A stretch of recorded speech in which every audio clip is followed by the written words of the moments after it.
I used to work at this Christian camp called Quanos, and that was back in 2007.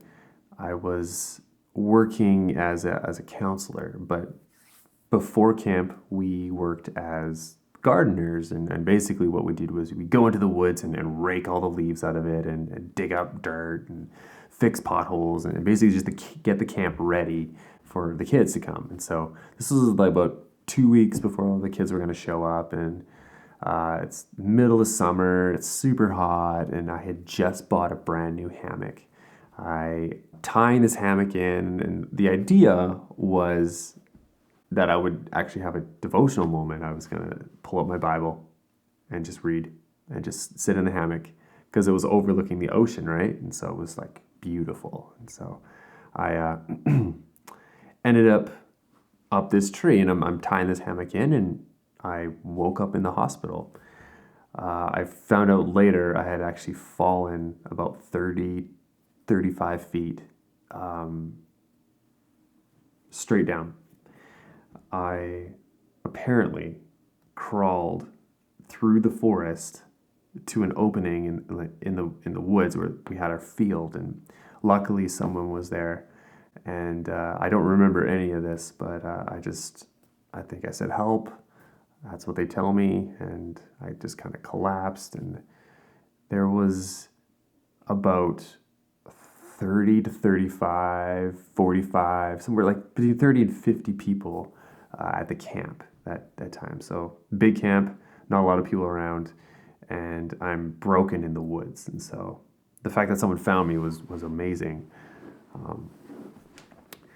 Anyway, I get driven to the hospital, and they found out I actually broke a bunch of bones in my body, my tibia, my shin bone here, and my scapula. And scapula here. This guy broke both of them, just snapped, just clean broke. And my entire back was, all the ligaments were stretched or torn, and it was kind of at that moment that I realized that I'd actually done something pretty serious to myself. And I feel like I grew closer with God in that moment. I'm listening to kind of the doctor, and he's telling me all this stuff. It's like, man, we're going to have to put a pin in here, a big rod, and then you're just going to have this cast thing, and it's going to be a long time before you're walking again. And I'm like, it's crazy. I love the outside. I love cliff jumping. I love running and biking and all this stuff. And having fun is like synonymous with what I want to do. Like that's all I want to do. I want to, up to this point at least, that's all I wanted was to have fun, and kind of put a stop to it right away. I spent the next 4 months in a wheelchair, and the consecutive 4 months on crutches. And slowly I got better, but I needed to go to physio, to this chiropractor as well. And I basically wasn't walking for like a good chunk of that time, sitting in a wheelchair and just, just being so sore and stiff and like just crippled, and living in that actually spiraled me into a state of depression. And I developed an unhealthy addiction with television. I would just watch TV shows all day. That's it. That's all I would do. Just eat and watch TV. And it was a dark time for someone who just loves being outside. Being trapped inside on wheels is probably the worst thing that can happen. Maybe not the worst thing, but it really sucked.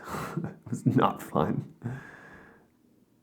But through that, I learned a very valuable lesson. And someone told me this, I think it was my pastor. He's like, Andy, you know when a shepherd, like you see all the pictures of the shepherd with the sheep, kind of like the baby lamb, kind of like around his neck, and he's kind of holding it, and everyone's happy. He's like, look at this is cool. Covered in like sheep, they're everywhere. He's got the little staff.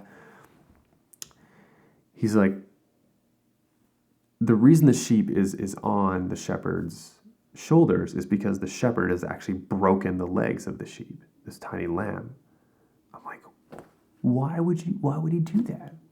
He's like, well, when baby lambs are especially belligerent and unruly and don't listen to the shepherd will very carefully break each leg in a very specific place, so that healing, can happen. But in that time, the sheep can't walk, it can't do anything, it can't even feed itself.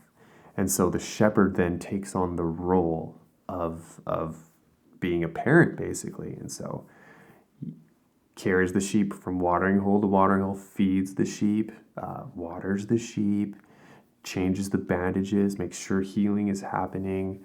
But all this time, the shepherd is speaking to the sheep, singing, humming, doing whatever, and the sheep is learning the sound of the shepherd's voice. And he's like, "You're the sheep." I'm like, yeah, I think that's probably pretty accurate.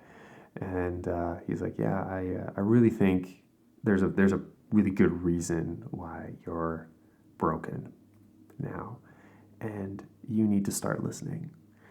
And it was through that I was called back to Bible college, because previously I had left and I didn't really want anything to do with ministry, and that quickly ended when I fell out of a tree and broke myself.